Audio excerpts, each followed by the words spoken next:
Hey folks, Eric here at Kelly's Concept. Today we're working on an r50, r52, r53 Mini Cooper. We're changing out the expansion valve. I lost some footage, so I was going to show you where it's at, and because I searched all over the internet when I did this car and I could not find anybody that referenced it. So I'm going to show you some shortcuts here. Off, the expansion valve is located right there, right above your gas pedal. There's a plastic shield here with 3 screws. There's 2 right there and 1 down here. Take those out, take that cover off, and then you have to move to the engine bay in order to remove the expansion valve. So the expansion valve itself, or the connections to your lines, are right here. In order to do this, and I've looked everywhere, nobody had shown a detailed breakdown of it.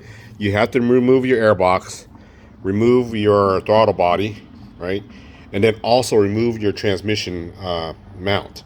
The reason being is there are some bolts that are sitting back here underneath that you cannot get to with the transmission right here, because you got your shift linkage blocking your hand to get to the bolt right here, the bolt right here, and the bolt down here. So just go ahead and get a block of wood right down here and support your transmission. Just drop it down about 2 inches. It'll give you plenty of room to get in there. And then all you gotta do is just remove your power steering pump, power steering reservoir, your expansion tank for your water heater. For your hot coolant. And then just remove the bolts that pulls this shroud up. So you don't have to move the whole shroud because there's other things that are tied to it. Just bring it up enough.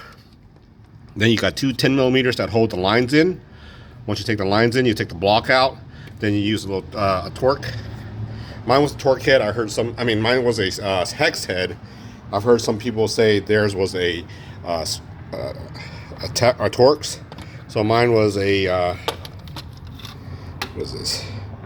5/32 hex, and it's this long bolt in here. And then those lines connected in here. You got those 2 bolts that go here. And once you take those lines out, take the bolts out, you remove this block. And then you have the expansion valve. Remove the 2 bolts that are in there. And then you can go inside and then remove this guy from inside. Well, I hope that helps. Like I said, I haven't found anybody that explained it on the internet. So yeah, subscribe and see what how else I can save you money. Good luck, guys.